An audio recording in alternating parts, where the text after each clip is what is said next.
can't let him, he can't let me pummel my hands to this position because I can begin now to pass. Yeah, so when we stand up, we do a pummeling drill quite often in Greco, where we try to get, we're both trying to get our arms underneath, and he wants to connect his hands. Connect your hands.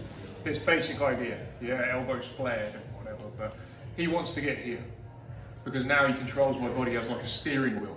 So wherever now Josh flares his elbows and steers me, he starts turning me around and moving me, he starts to move me.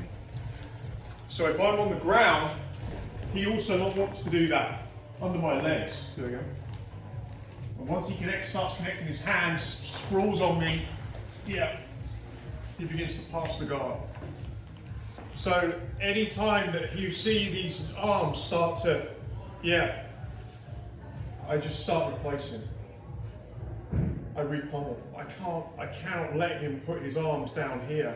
And if he starts connecting his hands, it's even worse.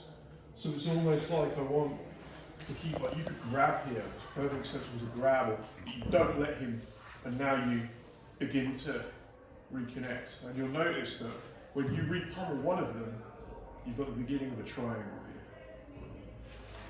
here. So when he goes to, every time you see him do this, I cannot let him, my feet just start to circle. And he does it again. Yeah. And if he is a little bit far away from me, start to push his knees and move him back. Get up.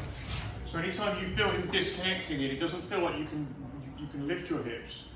If you can't lift your hips, then you start to just get up because he's not giving you a reason. This is the barometer for me. He's not giving me a reason. He's here, yeah. Now I lift my hips. So now I can move. My head should always be on the ground here, so I'm talking. But I'm feeling those hip bones. If I feel him start to disconnect, I help him. I'm pushing him, I'm going with it. And I'm thinking immediately when he creates this kind of disconnection, I'd be kicking him, waiting for my time to get up.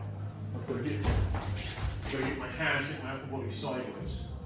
So I'm feeling for that all the time, but repummel every time. Don't let him get here. Don't let him get here. And if he does, look, if I get caught in the middle, I go for the triangle.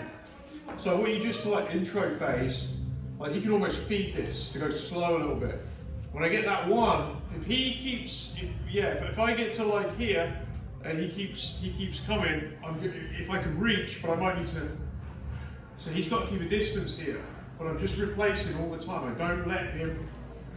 And there's always the timing of the triangle where he leaves one in.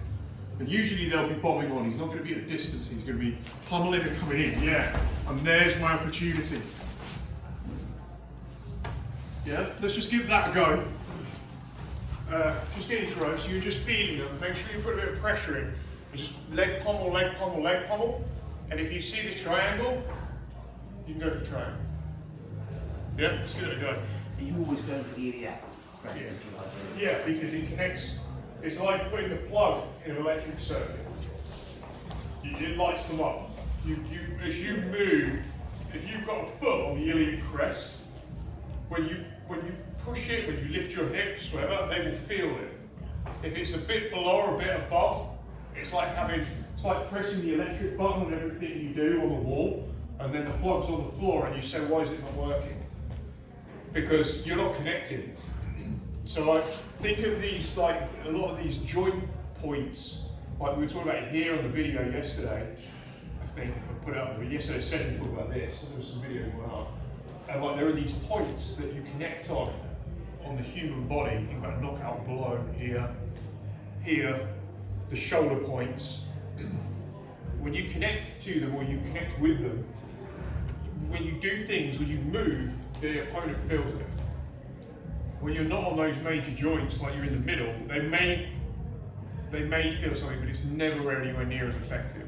That's why when you push the knee joint, it tends to, if you get a good connection, it pushes them back. So you're pushing them back. Yeah.